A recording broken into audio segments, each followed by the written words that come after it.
Bernard, Bonjour.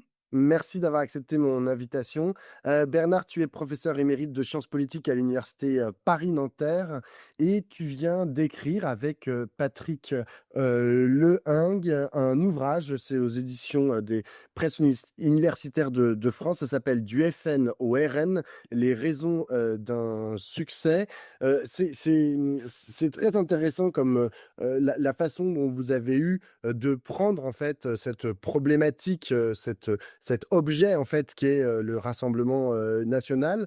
Il y a des choses qui sont très très originales. On va y revenir, notamment la place de l'école que vous donnez dans votre ouvrage sur les raisons du succès du Rassemblement national.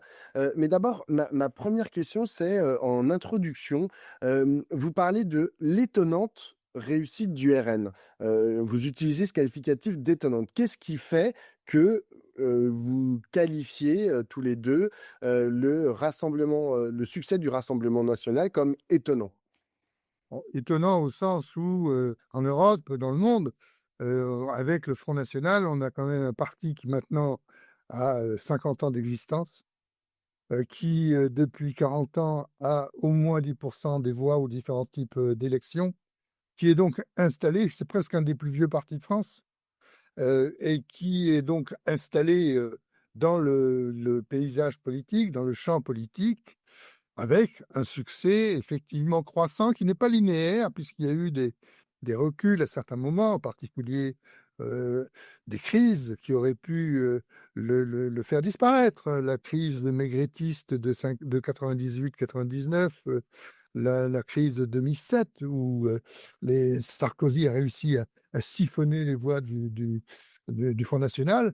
Mais on a quand même là une sorte d'exception, française, qui mérite d'être souligné dans un pays qui, soi-disant, est un des grands pays démocratiques et où, en fait, ressurgit et s'installe une extrême droite qui a un passé disqualifié de longue durée derrière elle. Alors, si je puis me permettre, dans les autres pays, enfin, par rapport aux autres pays européens, la spécificité de notre extrême droite, c'est qu'en fait, elle fait surtout irruption plus tôt par rapport, aux autres. Mais une fois qu'elle est là, dans les autres pays, européens, une fois qu'elle a passé 10, bon, bah, elle descend plus en dessous de 10. Je ne crois pas qu'il y ait d'exemple, en Europe où l'extrême droite est repassée, sous les 10. Mais alors justement, qu'est-ce qui parce que là, tu m'as expliqué en quoi c'était étonnant, en quoi il y avait une spécificité, enfin, pourquoi il y avait c'est quoi les paramètres qui font que c'était une spécificité, mais au fond, c'est quoi les causes, en fait, de cette spécificité française? Alors là, on met un petit peu la charrue avant les bœufs, mais c'est pas grave. La logique du livre, c'est effectivement, de constater, de développer l'idée que le Front national, comme entreprise politique, est une toute petite entreprise politique, qui, d'un certain point de vue, n'a pas d'implantation militante.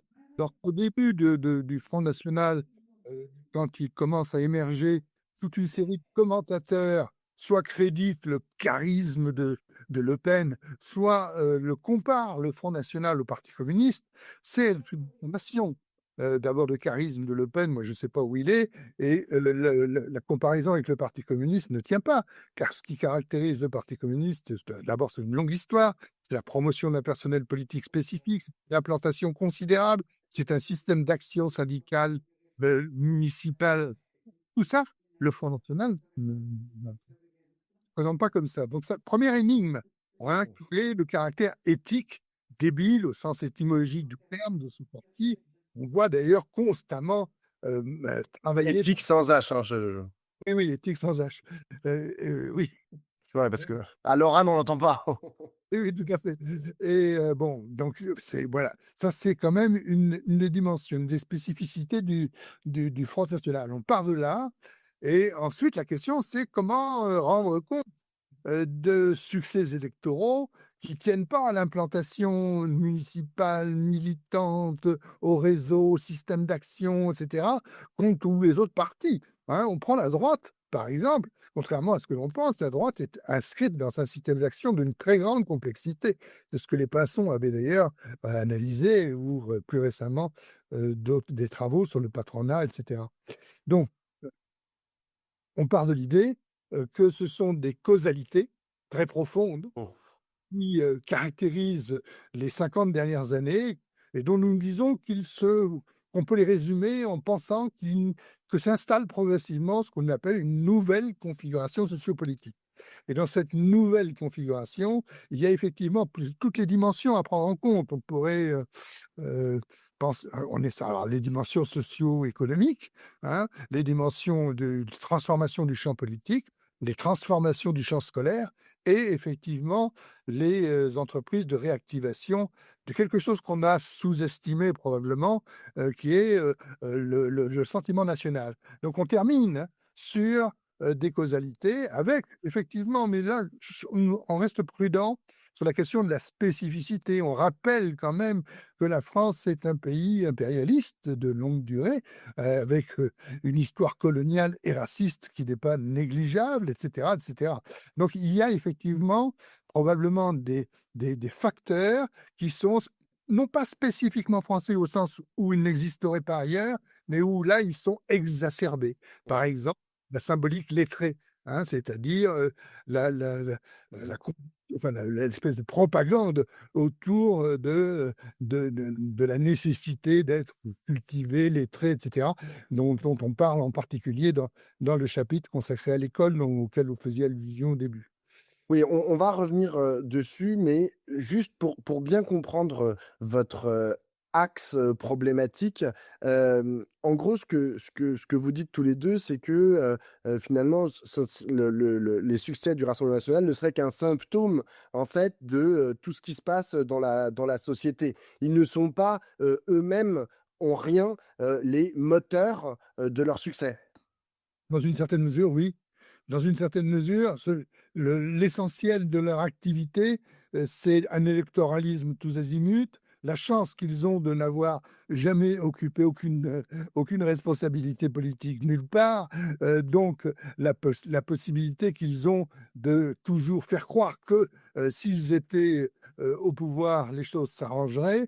La profondeur, quand même, d'une matrice sur laquelle ils fonctionnent et dont, d'un certain point de vue, ils ne sont pas les auteurs, qui est une vieille qui est le nativisme, c'est-à-dire le nationalisme exacerbé, pour simplifier, et a toujours associé à la xénophobie, à différentes formes de racisme, etc. Ça, c'est une dimension essentielle. Et si on reprend à notre compte la notion de nativisme, c'est justement pour bien montrer qu'on a affaire à un phénomène probablement mondial, hein, Oui. qui on va pas en parler ici, mais qui caractérise justement le nativisme. Ça vient des États-Unis, c'est le milieu du 19e, c'est effectivement toute une idéologie de la sanctification des natifs, hein, associée à la haine de l'étranger. Et le nativisme aux États-Unis, au 19e, l'étranger, c'est les Irlandais catholiques. C'est pas des immigrés ou je sais pas quoi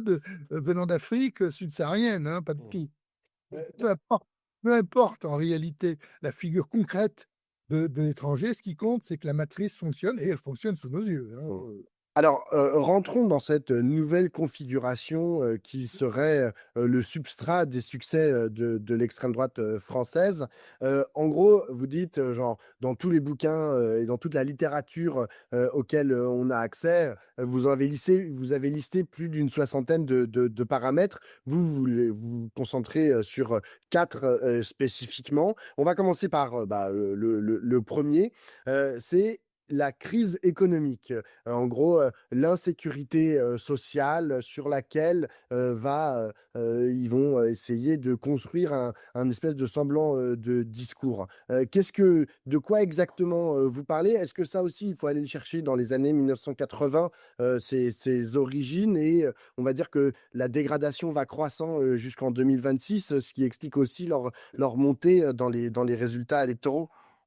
Bien sûr, là, en 5 minutes, il est impossible de résumer l'ensemble des logiques qui sont au principe des grandes dynamiques que nous étudions, souvent en faisant de la synthèse de travaux nombreux de sciences politiques, de sociologie politique, d'histoire, hein. Bon, alors effectivement, il y a une évolution considérable du champ politique, qui Un exemple très, très simple, c'est l'abstentionnisme, hein. Il va de soi qu'en 50 ans, on a un fonctionnement du champ politique qui se réduit sur des groupes sociaux mobilisés électoralement, avec progressivement une sorte d'éviction, de la plupart des électeurs et essentiellement parce qu'il y a une sociologie de cet abstentionnisme. C'est pas un abstentionnisme indifférencié, c'est essentiellement les classes populaires au sens très large du terme, ce qui représente 50 à 60 de la population française. Donc, effectivement, c'est pas rien que ça. L'évidement des partis politiques, la disparition progressive du militantisme partisan,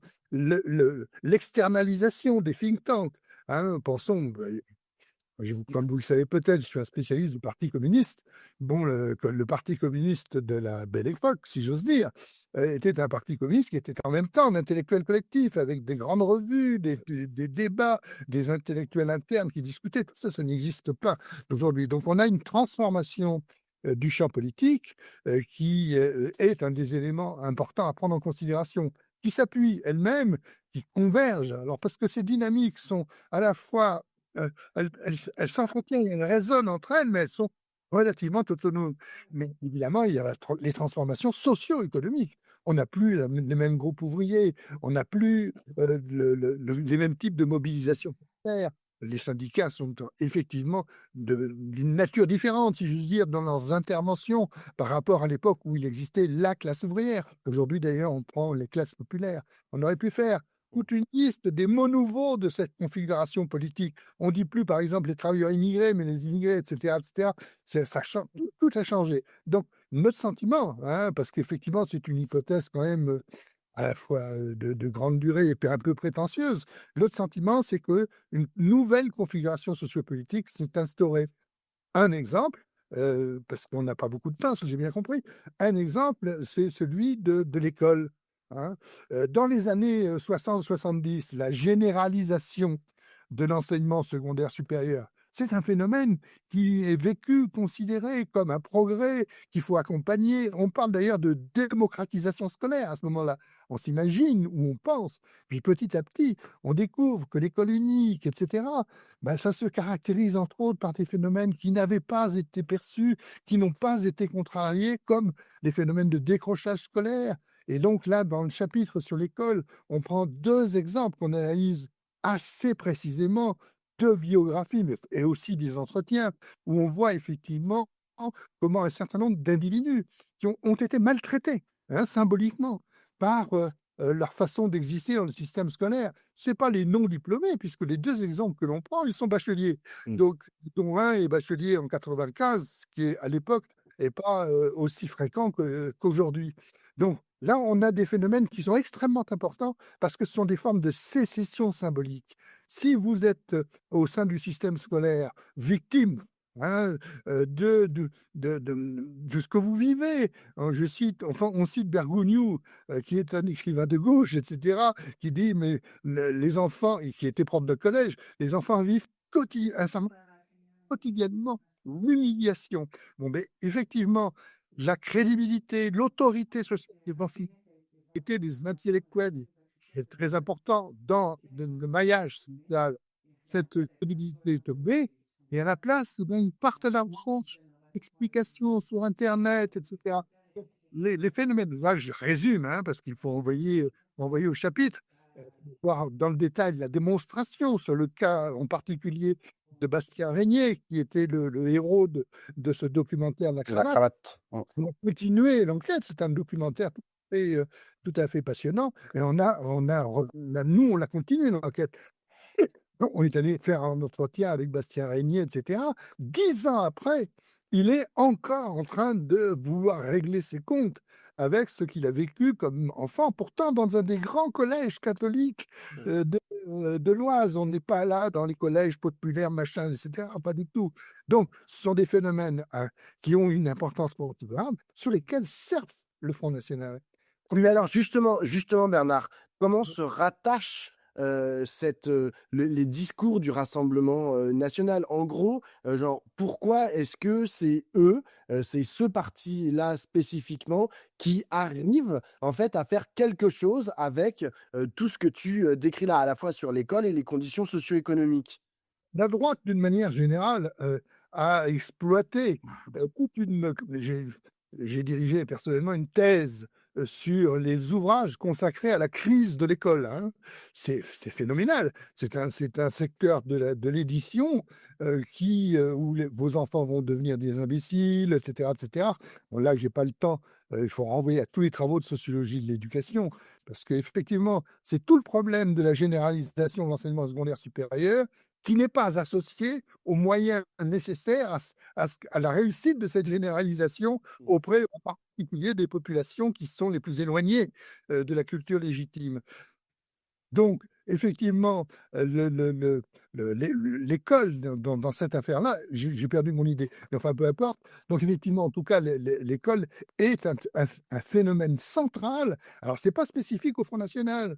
Oui, La mais alors voilà, plupart moi c'est ça. C'est pourquoi? Parce que là, on a l'impression que tu dis, il y a tout un monde en fait qui était fait de promesses, genre et des promesses qui étaient entre guillemets, on peut dire des promesses républicaines, et qui n'arrivaient plus à être remplies. La question c'est pourquoi est-ce qu'ils se tournent vers le Rassemblement national et pourquoi pas, par exemple, ils se tournent pas vers les trotskistes? Tu vois? Eux non plus, on n'a jamais essayé au pouvoir. oui, oui, non, oui, d'accord. Bah non, mais pourquoi tu rigoles, va, Joseph? Oui, j'avais pas pensé à cette hypothèse, je ne sais pas pourquoi, je dois être, aveugle, mais oui, dans une certaine mesure, vous avez raison. C'est-à-dire que, entre tous ces phénomènes et les formes de politisation, il n'y a pas de lien mécanique. Après tout, il aurait peut-être été possible, pour le dire clairement, que la gauche, puisse, s'appuyer elle aussi, sur, ces enjeux sociaux que vivent toute une série de gens. Mais on est obligé de constater que ça n'a pas été complètement le cas, parce que la gauche, effectivement, a accédé au pouvoir dans une période dite de récession économique. Là, je renvoie au premier chapitre de cette Mmh. troisième partie sur ce qu'on appelle le fond de tableau disons, de récession, de crise économique. Bon, je renvoie au livre pour la discussion des termes ajustés à cet enjeu. Donc, effectivement, la gauche aurait peut-être pu, d'ailleurs, elle était à la recherche, hein, alors, pendant tout un temps, d'ailleurs, il y a toute une série d'essais sur le rendez-vous manqué entre la gauche et les classes populaires, etc. Bon, étant que, bien entendu, il faut faire très attention, parce que tout ça est une affaire compliquée, que, il ne faut pas mettre l'accent uniquement sur les classes populaires dans cette affaire-là. Ce que nous montrons, en particulier dans la deuxième partie consacrée aux dynamiques électorales, c'est qu'une bonne partie de l'électorat, des électeurs, du conglomérat électoral du Front national, provient de classes sociales qui ne sont absolument pas des classes populaires. Les classes populaires jouent un rôle important, même si elles votent relativement peu, parce qu'elles sont très nombreuses, c'est tout. Mais si relativement, c'est pas le cas. Et on l'a bien vu d'ailleurs, c'est l'exemple, à mon avis, le plus évident avec le vote Zemmour. Vous prenez le vote Zemmour, il arrive à atteindre 20 des voix dans des villes comme Versailles, Neuilly, et cetera, et cetera. Et là, une bonne partie de la bourgeoisie, une bonne partie des classes moyennes supérieures vote pour le Front national. Et D'ailleurs, c'est un vote qui ressemble au vote pour le Front national dans les années 80, en bien fait. sûr, mais Et bien sûr. Tout à fait, et d'un certain point de vue, ils ont conservé toujours une possi alors pour revenir à votre question sur c'est pas spéci pourquoi le Front national, qui est un parti au capitalise. Parti aubaine, exactement.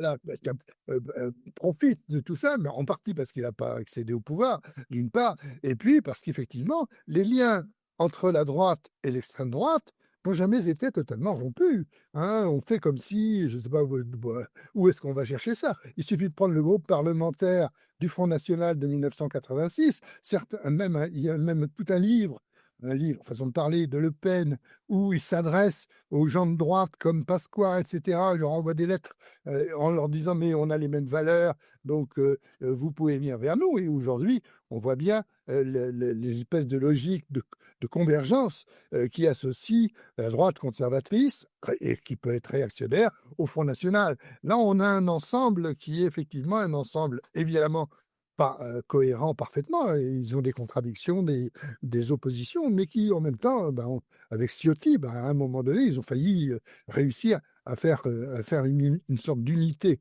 Bon, il y a des logiques politiques assez superficielles qui les divisent, mais fondamentalement, tous les livres de dénonciation du système scolaire dont je parlais, c'est pas des livres écrits par des fascistes, hein, ou des intellectuels du Front national, à l'excepté d'un ouvrage, qui est le fameux ouvrage du Club de l'Horloge consacré à l'immigration, où il y a effectivement toute une série de passages où on incrimine déjà l'école, la non-mixité, et cetera.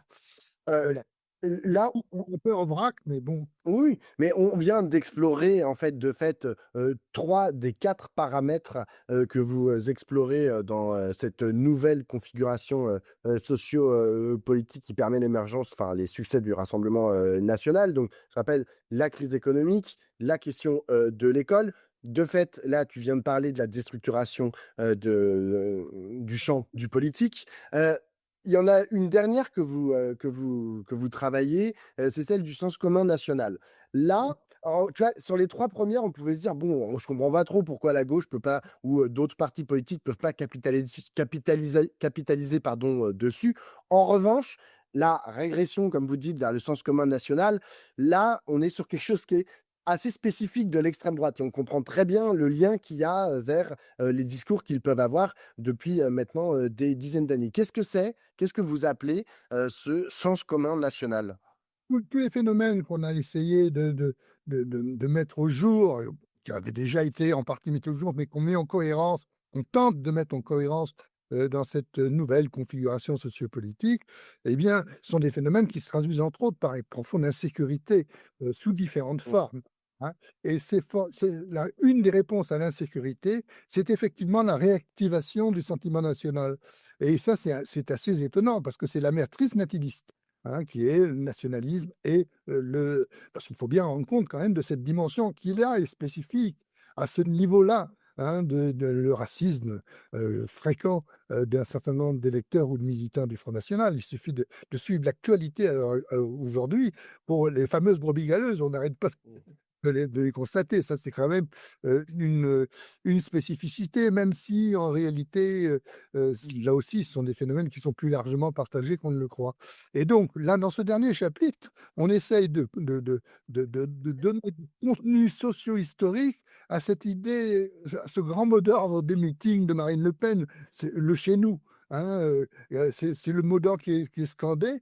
Et ce que nous essayons simplement de montrer, c'est que des groupes sociaux différents, pour des raisons différentes, peuvent occuper, cette espèce de mot d'ordre. Alors là, nous nous appuyons par exemple sur le «d'abord nous», qu'a mis en évidence Cocard dans, des régions dites rurales et cetera. De l'est de la France, ouais. Ah, on met en évidence une des spécificités quand même de la France, justement, qui est, cette espèce de sacralisation de l'histoire de France. C'est quelque chose d'incroyable de voir, je repense, on pourrait donner 1000 exemples, mais n'oublions pas que, Sarkozy, en 2007, commence et surfe là-dessus. Il débauche Patrick Buisson et effectivement, ça donne le fameux ministère de l'immigration et cetera. Donc là, il y a effectivement des groupes une bourgeoisie patrimoniale qui est tout à fait intéressée, même économiquement, pas seulement idéologiquement, à l'entretien, à la culture, à la sacralisation de l'idéologie nationale. On s'amuse même, entre guillemets, on s'amuse à voir comment une pratique culturelle comme la généalogie peut plus ou moins, sans s'en rendre compte, être une pratique qui avalise alors évidemment, c'est pas vrai pour tous ceux qui la font, etc., etc. Mais bon, donc, on a probablement sous-estimé, et ça, c'est un aspect de la nouvelle configuration, on a sous-estimé l'intériorisation par 1001 canaux d'un sentiment national qui, dans une période de crise du champ politique, du champ économique et social, du champ scolaire, etc., peut être réactivé. Bon, c'est le Puy du Fou, c'est etc. C'est quand même des phénomènes qui sont sous nos yeux et qui sont et qui sont pas spécifiquement français, mais qui sont spécifiquement fort en France, si je peux dire les choses comme ça. J'ai une dernière question, Bernard. Je n'arrive plus à me souvenir si c'est dans la dernière partie sur, le sens commun national ou si c'est dans la conclusion. Mais il y en a un où vous, mentionnez sur une page, la question du fascisme et du vous citez Robert Paxton, je ne sais plus quand c'est. Est-ce que, cette grille de lecture, qui a été proposée par Paxton, mais par, beaucoup d'autres, enfin Paxton ne parlait pas du Rassemblement national, hein. Mais, est-ce que la grille de lecture du fascisme, est-ce que à l'intérieur de cette grille de lecture, on peut inscrire le Rassemblement, national? Est-ce que ça te paraît pertinent ou, totalement délirant? Oui, non, bien sûr que non, c'est pas délirant. Nous concluons là-dessus. Ah voilà. C'est amusant parce qu'on a mis beaucoup de temps à écrire ce livre qui est quand même un peu volumineux et il y a quelques années, la question de: «Mais est-ce que ça a à voir avec le fascisme?» Moi, ça paraissait comme une espèce de facétie des chercheurs. Bon, aujourd'hui, ce n'est plus du tout le cas, hein, je prends un seul exemple. J'entendais l'autre jour André Loez qui, sur son blog Paroles d'Histoire et qui disait que, de son point de vue, évidemment, hein, le trumpisme était, une forme de fascisme, qu'à partir du moment où gracie, des acteurs qui faisaient actes de violence, faisait allusion au Capitole, pour lui, alors aujourd'hui, on peut le dire comme ça. Alors nous, ce que nous disons, c'est en conclusion. La question, c'est la caractérisation politique de ce phénomène. Alors effectivement, ce que nous proposons, c'est au fond de l'inscrire dans ce que nous appelons une nébuleuse fascistoïde. Pourquoi? Parce que c'est une façon de dire que c'est bien une forme de fascisme contemporain, mais que c'est évidemment pas le fascisme des années 30 et de Mussolini et le nazisme ou le salazarisme ou le franquisme ou je sais pas quoi. Donc, parce que la grande critique, c'est de dire: «Oui, mais c'est pas pareil». Bien sûr que c'est pas pareil. C'est pas pareil, ça veut pas dire que ça s'inscrit pas dans une même histoire à certains égards qui se modifie en fonction des contextes. Et donc effectivement, après une longue période de disqualification des idéologies d'extrême droite, des idéologies fascistes, on voit, peu progressivement se lever l'indicible, et là, le fascisme, je dirais à l'état pur, est en train de nous revenir quand on republie les pamphlets antisémites de Céline, et cetera, on est quand même dans quelque chose qui est, pour le moins, extrêmement inquiétant. Eh ben, merci beaucoup, Bernard. Je rappelle, l'ouvrage dont tu es l'auteur avec Patrick, Lehingue, ça s'appelle «Du FNORM, les raisons d'un succès» et c'est aux éditions PUF. Merci beaucoup. De rien.